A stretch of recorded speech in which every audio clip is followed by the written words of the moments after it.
Ma mission TV, le miroir du monde. Omoni bato Kabila, badondwaki, babetaki biso, batindela biso bamura na bandaku baboma biso. Mais lelo bakomi kokufa na bandaku na bango moko. Donc bango baluka biso to kufa na bandaku na biso to échappaki. Mais bango bakokufa na bandaku na bango. To kanisa ki ete makambo esili. Tolobi bana mboka boya to yamba mwana mboka Mike Mukebai. Yo mwenga alati sultani ya pembe. Pona bikola ba faux pasteur. Pona bikola bazuzi na bikola. Bato nyonso bako cha kokoso na nzela ya Mike. Bona nini? Mboka moto otambo na ngana boye.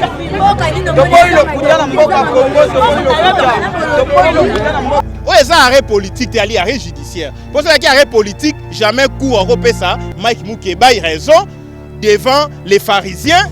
Pasteur oyo ya kombo ecclesia na bandale ali image du diable. Omoni de kama Mike ezali kamoko politique. Bandoki bana kati. Bandoki bana kati batu ya mabe bazana kati. Batu ba pelenge ndu bana kati. Kebai na ndako mona bana na ye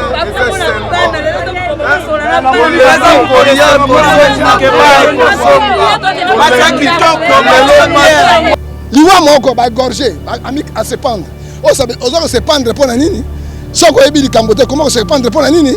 Omoni mabetu tout ça kana se nzambe bimsango polele. Omoni awa nous disons au chef de l'État.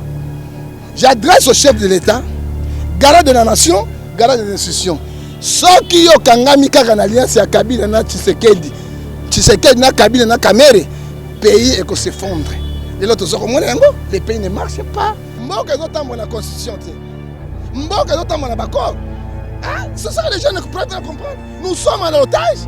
Justice est en otage, peuple est en otage, institution est en otage. Mboka partout dans le monde est en la constitution. Kebai na ndako mona bana na ye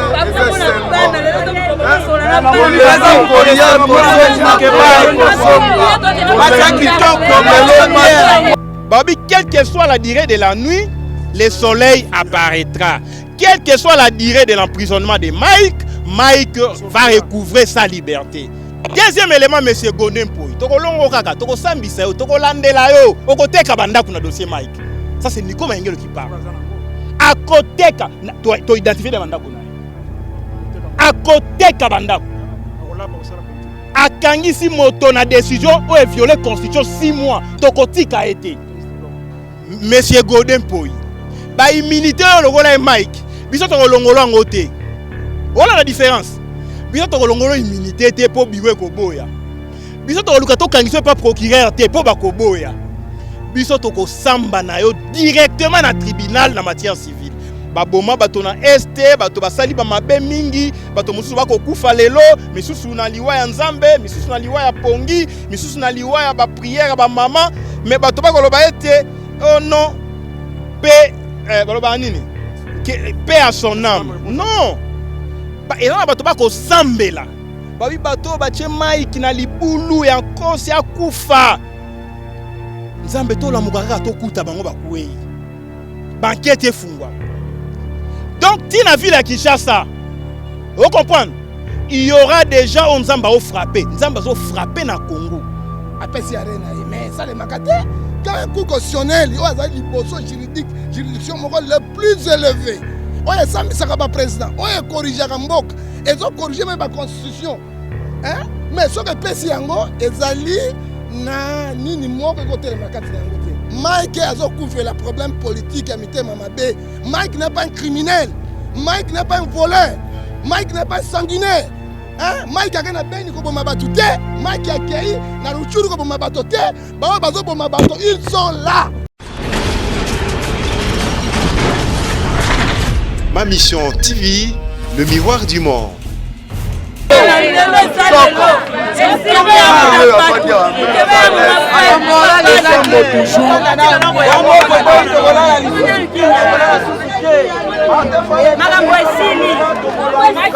Zamba munene alaki kolola bala lingwala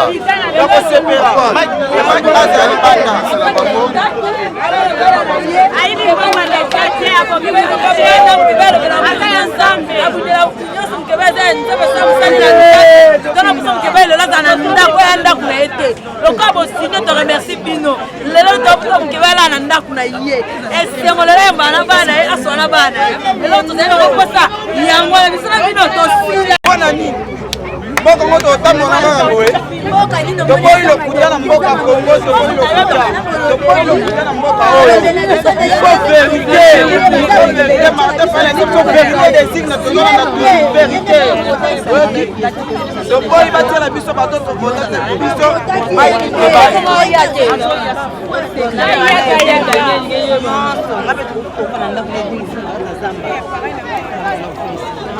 ça va.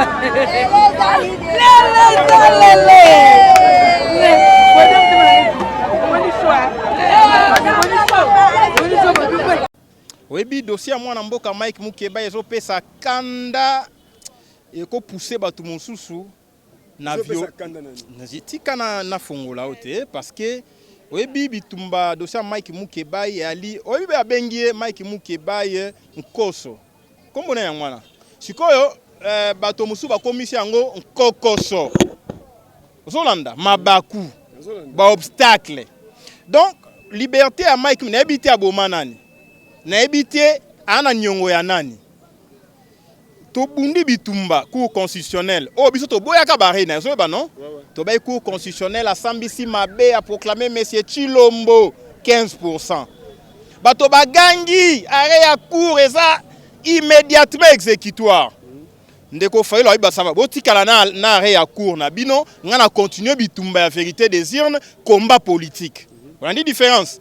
Totiki sur le plan judiciaire, tokei na bitumba ya politique. Contestation, il y a légitimité à monsieur Chilombo. Donc bitumba ya mwana mboka Martin Fayulu ils ont reposé na volonté populaire. Mais bitumba ya mwana mboka Mukeba libération na ye. Biso to kanisa ki ete ala ki libération judiciaire. Pour to kendaki na cour constitutionnelle. Asali arrêt. O eza arrêt politique te ali arrêt judiciaire. Pour ça ki arrêt politique jamais cour européen ça Mike Mukeba raison devant les pharisiens. Pasteur oyo ya kombo ya ecclesia na bandale ali image du diable. Donc omo na mutu ya kobunda. Akobundisa pasteur ya image du diable. Yenda ko envuta kabatu. Tant que tu gagné procès na cour constitutionnelle, il a fallu maintenant exécuter arrêt. Cour d'appel ezui mikolo nanko. Ti babimi na sima ya grève ya magistrat to lembite ba maître papimba ki ba komi ba mikanda ngana ba na okoma sute ngana ba lobakaka ti lokola nzamba la kate satan pe akosekwa te lelo premier président ya cour constitutionnelle a saliete ba exécuter arrêt. Oh, il a fallu l'exécuter immédiatement le même jour. Ba exécuter ça va ngana mwana mboka Mike Mukeba ina longwe na makambo atie maboko lokola Ponce Pilate. Alobi botika ye. Ngana kangie mwa mingi botika ye. Bokolanda nde bazu ordonnance portant main levée à détention. Ba longoli ko kangama ya mwana mboka Mike Mukeba balobi ete monsieur Godin Poyi makambo so asala ki wana et alaki en violation à la Constitution et puis cour d'appel exécuté arrêt à cour constitutionnelle même en retard. Même si tu Rolande la kabango pe pour biso ya bitumba to lembakate to Rolande la kabango pour basali bonus na prison ya mwana mboka Mike Mukeba détention provisoire il n'a jamais été condamné na peine d'emprisonnement. To kanisa ki ete makambo esili. To lobi bana mboka boya to yamba mwana mboka Mike Mukeba yo mwenga lati sultani ya pembe. Pona bikola ba faux pasteur, pona bikola bazuzi na bikola bato nyonso bako cha kokoso na nzela ya Mike même ba journaliste mosusu ba ali awawa oko mona bango me balingite Mike abima. Holanda. Bango bako yakaka ba chaka ba titre bazwa image bazwa ba vue mais wabia umelaka to ya lisusu lobby po bato ba ya lisusu tozwa ba vue. Yango mona yaki na o mona bango nyonso na kan na ngai donc nde na boye so qui n'obina beta na se bato ba okuya awa mena mawanzambe to tika bango kaka ba yetola na moto ya sorti ya mwana mboka to kantaka suki ndeko est-ce que ngai na bangaka minga na lobaka te omoni yo ali moto ya tokomi wapi. Tokomi wapi na dossier Mike. Tokomi na bureau ya procureur général. Na ko préciser na o mwana mboka Jimmy Alobaki ali procureur général de la République té. Procureur général de la République est Koufa. Et comme procureur général près la cour de cassation, il est pas na likamboté na Mike, est aliété. Et ali na niveau ya procureur général près la cour d'appel de Kinshasa Gombe. Bolandi ngai. Wanande ba kotisele mokanda procédure et lobby faut parquet de exécuter ba décision à cour et tribunaux. Et lobby ndengo na mobeko. Yango wana lokola cour alongwe na likambo cour d'appel. Dossier qui na parquet au fin d'exécution, il y a décision, moi na mboka bima libanda. Yango na parquet, il faut qu'on signe mandat. Hein? Il y a kotika moi na mboka Mike Mukebai, mandat d'élargissement. Batika ye. Mais kasi numéro 1 c'est procureur général té. Yé mon konzi a parquet. Donc ce qui a ata sikoyo, ndenge ba mettre mbaki ba ali kuna na parquet général. So il a vu mon coloto, hein? Mon coloto, signature de mon coloto. So a tué mon coloto.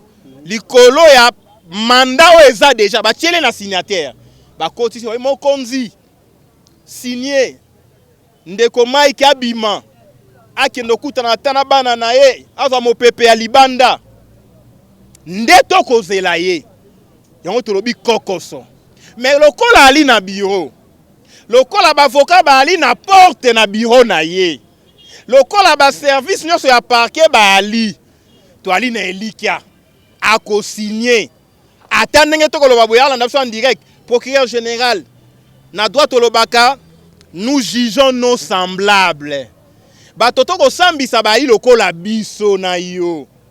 Tala lelo Mike. Ayi na boloko. Lobi kuna bemba laki na boloko.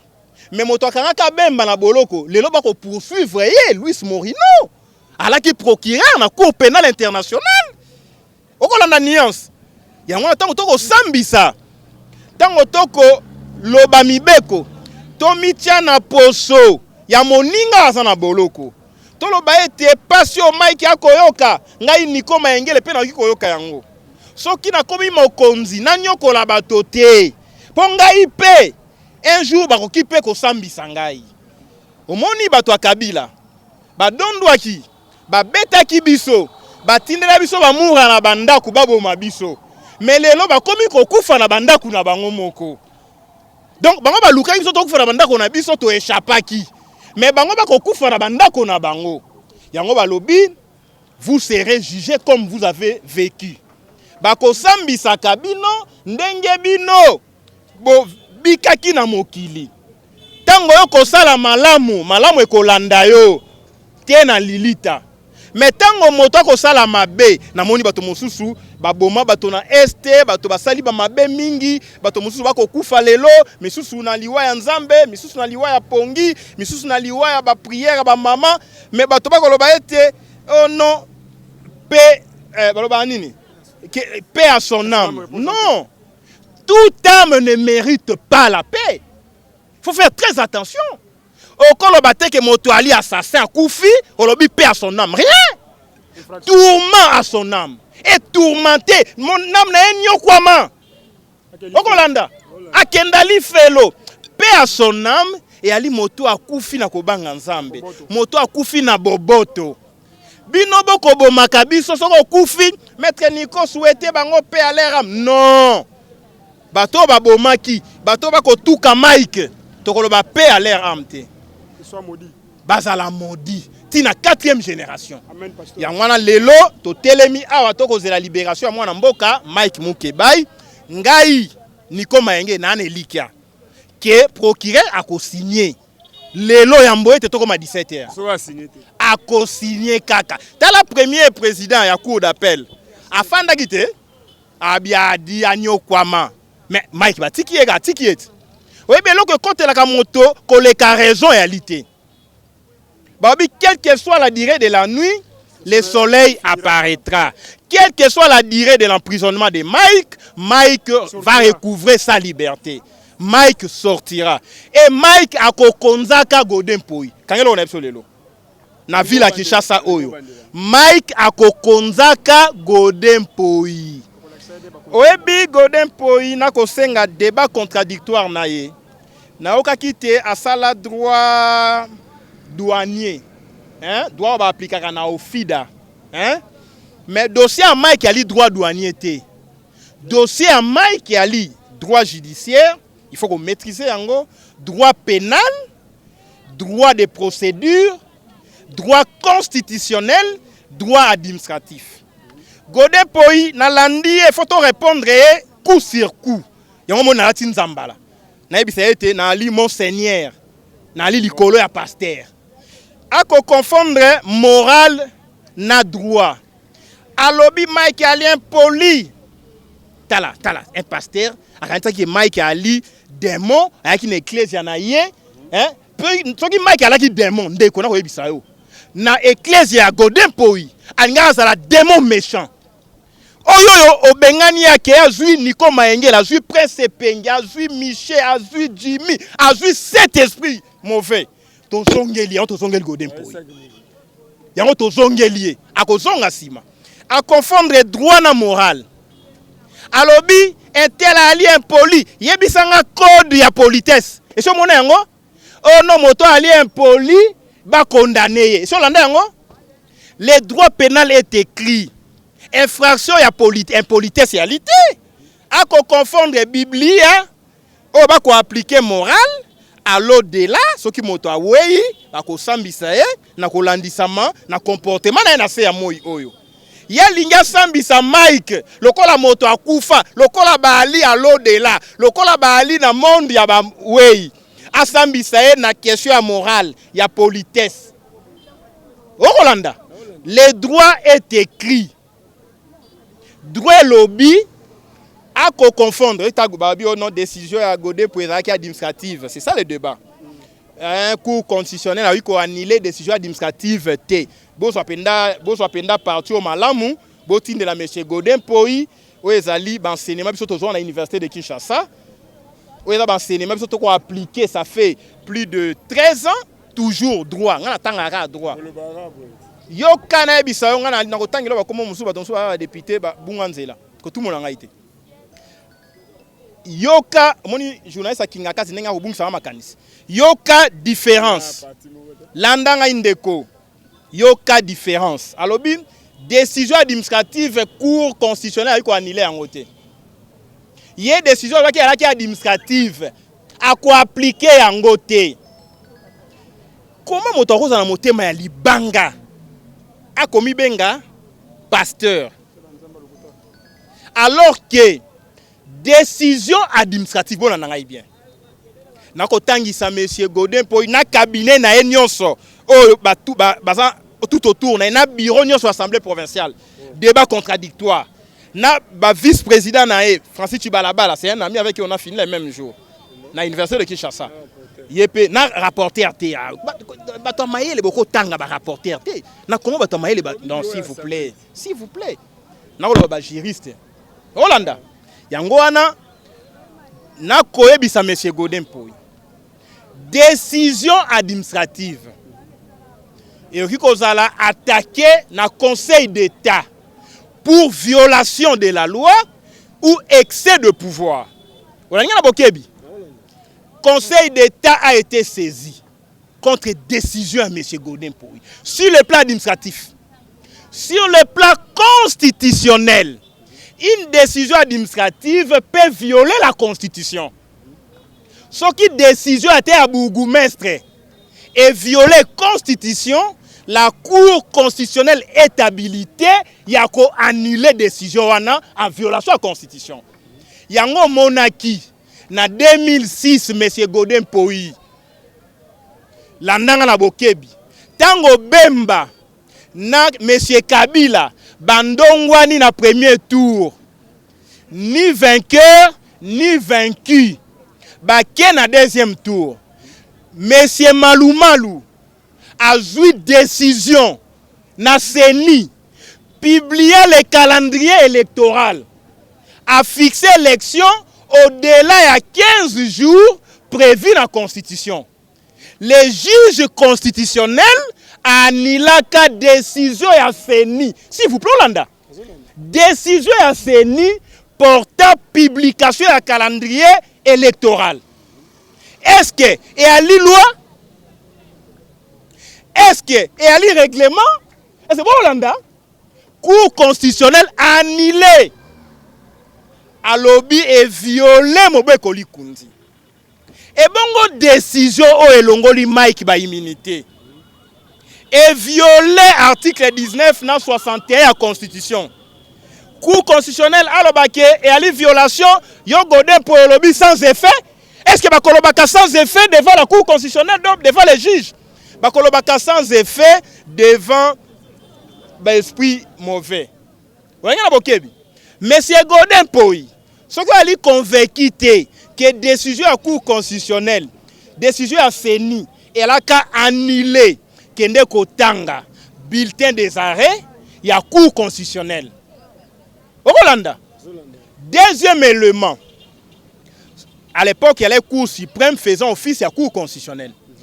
Deuxième élément, monsieur Godin Poyi, toko longo kaka, toko sambisa yo, toko landela yo, oko teka banda kuna dossier Mike. Ça c'est Nico Mengele qui parle. À côté, tu as identifié des mandats qu'on a.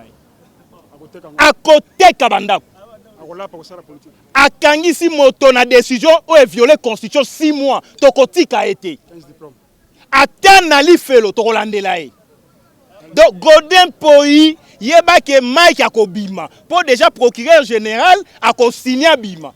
Tant que Kobima, monsieur Godin Poyi, ba immunité le rôle Mike. Biso to longolo ngote. Voilà la différence. Biso to longolo immunité te po biwe ko boya. Biso to luka to kangiso pas procureur te po ba ko boya. Biso to ko samba na yo directement na tribunal na matière civile. Na lo bakalo ko Godin Poyi, na nga bokebi. Oko samba. Po na kolaksa mokilier te tango sali aux décision et causer préjudice na moto. Tala 6 mois. Atiki famille na une décision illégale. 6 mois à cause mbongo te, 9 mois même. Parce que bien avant bon on est kobimakate. Mais tout comme on a bureau assemblée provinciale, bato ba ko lata ba veste ya couleur 1000. Moto ko lata veste couleur 1000 pour na mbongo. Moto la tie lamba ya rouge, atie couleur nini cravate ya jaune, atie sochette ya motani, atie ceinture il y a café au lait, azui linette, il y a orange.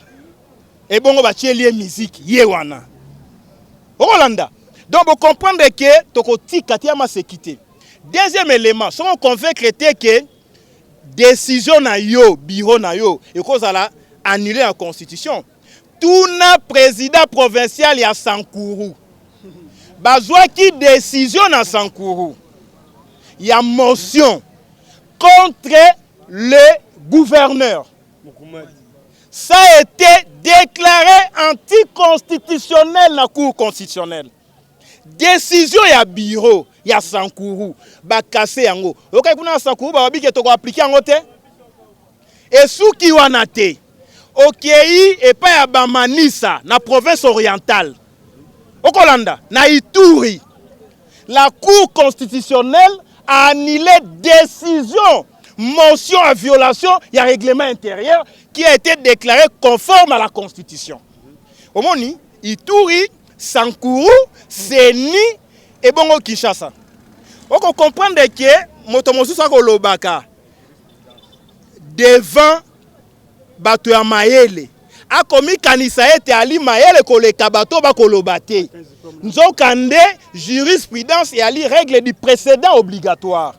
Jurisprudence et ali lokoyo déjà ba kata soko na même likambo ba ko appliquer yango. Tala décision à Sankourou ba nila ki yango violer article 19 na 61. Ya mai qui peut et violer article 19 na 61. Devant le même juge. Na oki monsieur Godin Poyi Mike Moukeba a co-siégé 6 mois de juin. S'il vous plaît, Ndeko. Na oyebi sayote. Lelo tokole la Delphin ka imbite. Hein? Tokole la directeur du département à contre-espionnage. Hein? C'est monsieur Léon. Monsieur Léon Lukaku. Vous comprenez? Oyeboé, okuti motonanda kwa wei. Ba kete ko sale matin. Ba elana bato ba ko sambela. babi bato batie Mike na libulu ya nkosi akufa nzambe to la mukaka to kuta bango bakuei banquete fungwama. Donc tina ville à Kinshasa vous comprenez, il y aura déjà on nzamba au frappé, nzamba zo frappé na Congo. 2020 c'est l'année à libération.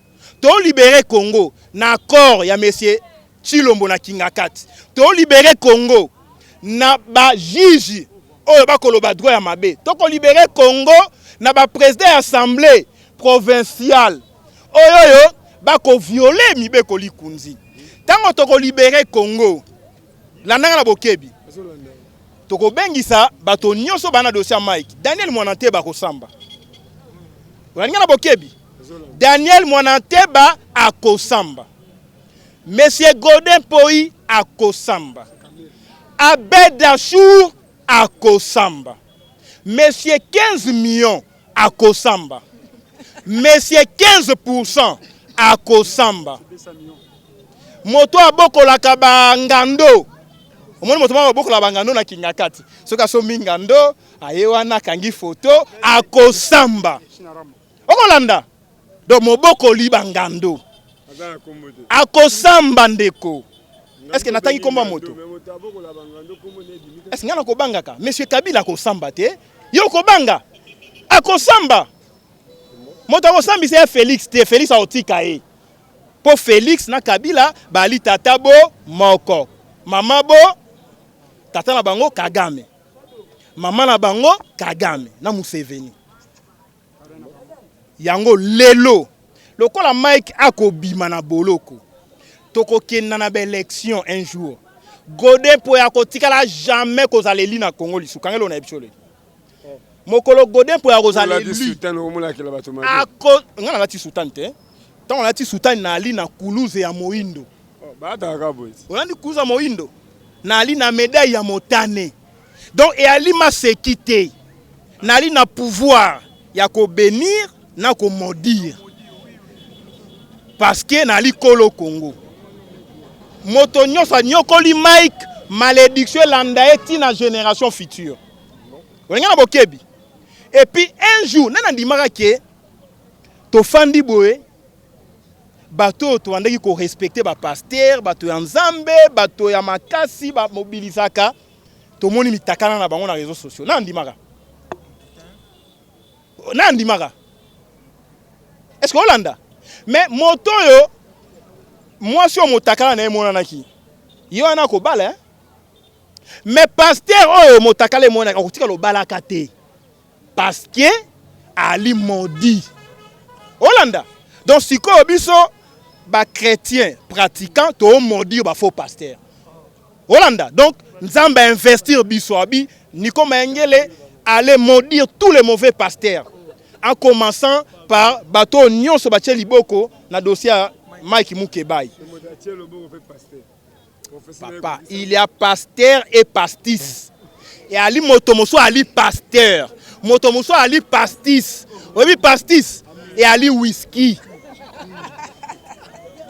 Vous avez bokebi. Yango komona moto ameli pastis. Bako benga e pasteur. Akobi na bedashur. Akobi na ko baluka na ecclesia. Ako embe la bedashur. Et Ali m'a quitté. Donc bref, Mike Mukeba il va sortir. Aujourd'hui il va sortir. Bon matabo kita dimanche écoutez na bolo côté. Tant Mike a obima. Akoke na assemblée provinciale. Bana lingwala nyonso to endotika Mike na assemblée provinciale na nko. Wenga bokebi. Godin Poi atia ba soldat Mike akota na ni na assemblée provinciale. Comme ça totala na Nzambe na Satana nani akolonga. Baimboka baye ba justice congolaise. Et quand nous voyons la justice congolaise, ils ont fonctionné comme il faut. Il faut dire la vérité. Et là, ils ont bateau baniko la vérité. Parce que ceux qui arrêtent la cour constitutionnelle et pensi yango, cour mosusu et koi côté le melangote. Mais na kolele ya peuple, na kolele ya bateau, to ki le loyo, tribunal de grande instance, procureur nanga pensi sigoyo, a pensi arena. Mais ça les makate. Quand un coup constitutionnel, il y a une juridiction les plus élevées. On est président, on est corrigé à Mbok. Ils ont corrigé même la constitution. Hein? mais ce que pesi yango ezali na nini moko ekotelema kati na yango te omoni likambo Mike ezali likambo moko politique bandoki bana na kati bandoki bana na kati bato ya mabe baza na kati bato ya bapelengendu bana na kati mais toyeba force ya liloba ya peuple eleki force na bango yango toyeki lelo ke babimisa ye mais tokomi lisusu awa babandi su bascénario wana on n'arrive pas à comprendre mais si on a azotelema kama Mike mais ezali bamain noire pasteur Godet telemi wana ba autorité bana il faut dire la vérité mais toyebi te bato omoni mboka oyo yoka na bisa yo mboka ezotambola na constitution te mboka ezotambola na baccord c'est ça que les gens ne peuvent pas comprendre nous sommes en otage justice est en otage peuple est en otage institution est en otage mboka partout dans le monde etambolaka na constitution donc la biso ba chrétien bible ezali constitution na biso mais awa na Congo ce n'est pas la constitution ezosala mosala ezali baccord FCC Nakash na Kamere alors mboka otambola bato misato non le pays fouti les pays fouti alors Léo Toyebaki Teto Kennedy honorable Mike Mukeba mais jusqu'à présent prophète Ngefa to repesa ba promesse moko boeto va réaliser en côté finalement non merci mingi na presse ça mosala nango faut dire la vérité merci mingi pe bato bazo comparer ba presse parce que soki Mike a commis na niveau ya c'est presse c'est presse c'est pas diaspora c'est presse ba maman bozo mona ba papa yo ba sali nyoso pe babundaka na nyoso presse yazali na décision na kati ya makambo ya tribunal te ezali na mboka na biso tozotama na démocratie donc partage de pouvoir juridique judiciaire ezali est-ce que pouvoir judiciaire yango ezo fonctionner ou pas parce que nazongeli lisusu arrêt ya cour constitutionnelle ezali inattaquable pe ezali na recours te tango bapesi yango et c'est fini nakopesa exemple balongaki badéputé awati nana tongosali badéputé cour constitutionnelle c'est cour constitutionnelle cour constitutionnelle malumalu apesaki maître alobaki awa apesaki nini ya cour constitutionnelle ebalaki yango mais lelo quand même cour constitutionnelle yango tozoko bafouye yango tozoko tosa yango te mboka yango ya ndenge nino tozokende et puis je n'ai jamais vu cour constitutionnelle apesi verdict na article 168 de la constitution et puis tribunal à grande instance procureur wana ko telemela yango ça ne se fait pas partout dans le monde ça se fait pas est-ce qu'il y a la justice au Congo Mike azokufa le problème politique à mitema mabe Mike n'est pas un criminel Mike n'est pas un voleur Mike n'est pas sanguinaire Mike a beni ko boma batu te Mike akei na ruchuru ko boma bato te ba bazo boma bato ils sont là ils sont libres et Mike là azo subir ni quel azo subir ko nini injustice totale conclusion les pays ne marchent pas s'il n'y a pas la justice les pays ne marchent pas maman na ko ebisa yo nzambe azana likolo nous prions Dieu qui est vivant Galate 6:7 lobby c'est que l'homme aura semé il moissonnera yo zo la mutu mo 15 millions bazo kufa kuna j'ai vu à Beni moi na 4 ans 3 ans baza regorgé parce que le ngeli bumu yo zo la mutu mo bato mibale mais 15 millions oyo baza kufa na Beni na Ruchuru là on ne parle pas mais ceux qui bazo kufa ba yebi oyebi Bible lobby Romains 6:23 les sadis péché c'est la mort tango yo zo bo ma peuple attends peuple bomi oté nzambe akotika binoté to ko mona événement en 2020 je te dis en tant que prophète Dieu là justice ne ça les malango liwa moko ba gorger amic à se pendre ozo se pendre pour na nini soko ebi likambote comment se pendre pour na nini omoni mabetu tout ça kana se nzambe abimsango polele omoni awa nous disons au chef de l'État j'adresse au chef de l'État garant de la nation garant de l'institution soki yo kangami kaka na alliance ya Kabila na Tshisekedi na Kabila na Kamere pays eko s'effondre les autres sont comme les pays ne marchent pas les lots dollars comme il a 18 000 20 000 au Baxi va fonctionner combien biloko cher panier ménager moyen te basi na biso ba boyi biso na mo makembe c'est parce que là les athées mais moi si pèse loko parce que ça ne va pas basi no ba kuluna est-ce que vous créez un petit métier alors vous avez 1 million vous avez un musicien oyo ba yo bebisa bato 1 million pour personne na Belgique 1 million en France et soko zuba bano ya mike ba kuluna soit déjà kuluna parce que kuluna parce que misala les athées mboka ça na passe pour créer 1 million de petites entreprises pour engager bato na mboka ça na paix je te dis le pays ne marche pas ndeko na o bosaka mosala moko avec mokuna ye mpenza atelemi na likambo ya veille patriotique. Est-ce que en fait il faut soutenir initiative wana to pe okomona ngo kaka eza nango tribalisme tango babiso to bandaka veille patriotique ya mokuna bazalaka te. Moi j'ai lutté avec Kabila en fonction avec la force, avec l'armée, avec année. Kabila zalaki Kabila mukuna zalaki pas na Tshisekedi. C'est que pas Kabila, c'est que mukuna cherche c'est la CENI. Hein, il faut être fort à passer cette la CENI. CENI français ni mukuna goloba. Hein, na tout ni bino mais c'est comme ça. On a des généraux qui ne savent pas parler le français. On a des colonels, toi la ministre là, wa ministre baza PDG ba ibi français te. Hein, nous kasema mukamate mubeta. Alors on a peine à changer simbaka mais nza pepe zo simbaka bango. Yango moni ngai na longwa ngefa na komata tukabishi. Alors oui na changer comme na komata. Mais na changer comme bote ezaka boy bananda kasema izo chola te. Mais ngana sa kuna na pona peuple. Alors otuninga eloko moko wana. Muku n'a pas de réveil patriotique. Il ne parle pas de mort à Beni. Il ne parle pas si Mike Mukeba qui est en prison. Il ne parle pas de vie sociale. Il ne parle jamais de justice. FCC. FCC. Lobi mukuna loba na église nene. Ou tatu Kabila na muna mutumala mute. Vous mettez la Kabila maboko kwa. Ce n'est pas mukuna. Les lois baluki. Hein, ezali ba yango moni batu de pesi lelo. Ba beba na mukuna ba bandi ko finga ye. Les bandes sont là. Il faut que les lois mukuna ne parle pas de Fayulu. Hein? Aujourd'hui, Mouta populaire, n'a réformé Bino. Parmi les grands opposants de la carte Afrique, il faut l'abimi. Hein? Abimi. Et c'est le 8e, abimi. Les lois, ils dépassent le bas. Mouta dépasse Fayulu. Hein? C'est Fayulu. Hein? Alors, Bakanangote, au moment où on a besoin de la Poloso, il y a Pelengendu. Alors, la Poloso, la Pelengendu, mon siki n'est pas Kabango, mon siki c'est Zoué. Merci beaucoup, prophète.